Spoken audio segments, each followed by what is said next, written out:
Okay, everyone, we are going to go over the answers to monohybrid practice number 1. So what you would want to do is just open this window, open this video in one of those floating windows kind of in front of your ClassKick file and check your answers and compare them to mine. I will also do a brief explanation, so if you got it wrong, hopefully this will help you. All right, let's start off with number 7. So this is slide number 3. So SpongeBob SquarePants recently met Sponge Susie Roundpants at a dance. SpongeBob is heterozygous for his square shape. So I highlighted this because this is really important information. This is our first genotype that we need to write down. I highly recommend you do like I'm doing and use your highlighter. Okay, since he's heterozygous for his square shape, I gave him a capital S and a lowercase s. Next, we have learned that Sponge Susie is round pants, which is the recessive trait. So that means she is homozygous recessive, as that's the only way she could have round pants. I also took a moment and defined my alleles. So that means I gave my big S and I told you what it meant. So big S is square pants. And then my little s, I told you, is round pants. Okay, next I did the Punnett square, which you can see right here. So check your Punnett square. Be careful when you use s's. Notice I put a little line above my little s so you can tell. And then you have your genotypic ratio. So you have 0 homozygous dominants, 2 heterozygous, and 2 homozygous recessives. And then for the phenotypic ratio, you have 2 square pants, which would be this one and this one. And then you have 2 round pants, which would be this one and this one. Okay, hopefully this helped with number 7. Okay, go ahead and look at number 8 on the next slide. So we have Patrick met Patty at the dance. Both of them are heterozygous for their pink body color, which is dominant over yellow. So there's a lot of information in that one sentence. The first thing I picked out is that pink is dominant, so I'm going to give pink the capital P. And yellow is recessive, so I'm going to give yellow the lowercase p. Also be careful with using the letter P. You can see that I made my lowercase p kind of have a curvy little tail, but you could use a line above it, something to differentiate between the capital and the lowercase.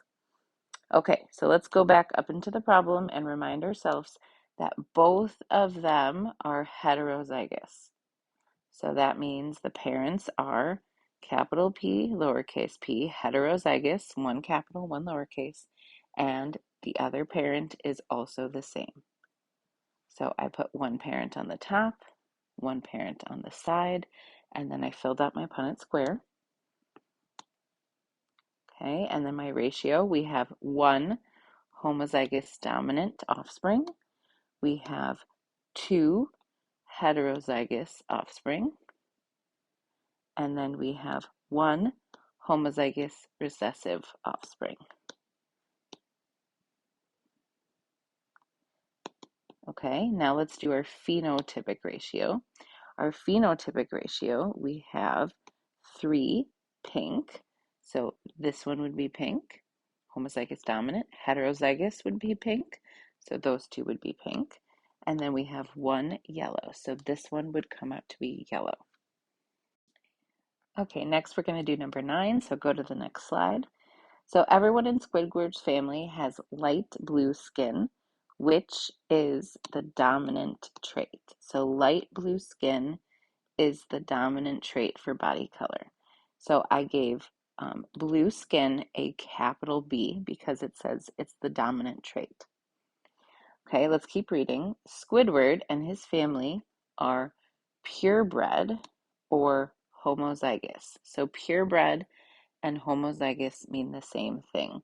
So that means Squidward is homozygous for blue. So I gave him 2 capital B's.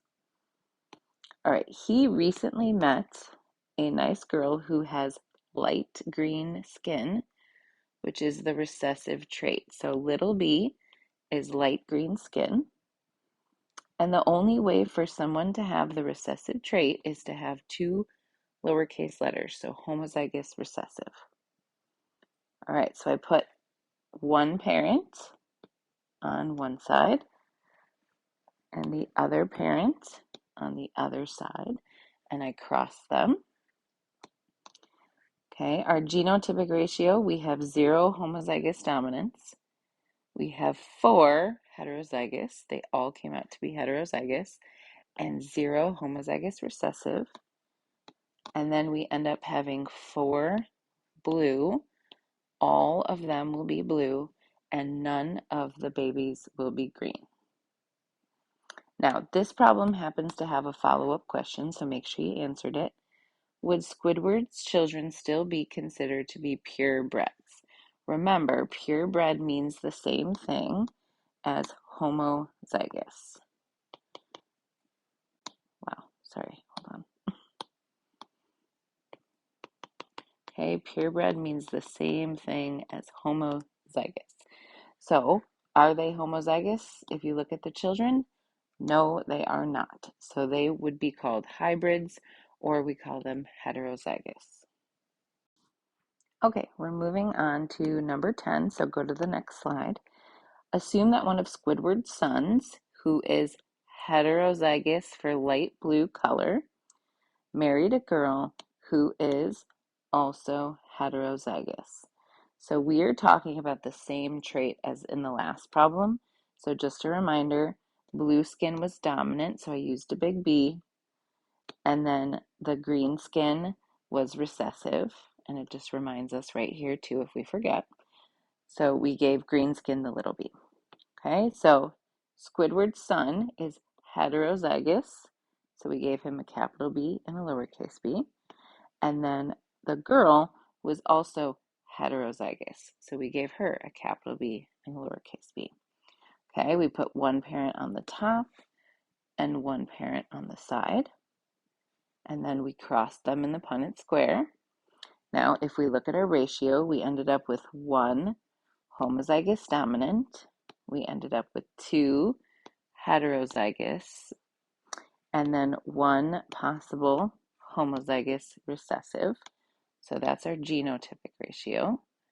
Now, our phenotypic ratio, we end up with 3 blue. This one will be blue, this one, and this one will all come out to be blue. And then 1 baby will be green. So I shouldn't say 1 baby will be green. There is a 1/4 chance that the baby will be green. There is a 3/4 chance that the baby will be blue. Okay, hopefully this helped going over the answers to these problems. You are now going to move on to monohybrid practice number 2, which you can also find in Class Kick.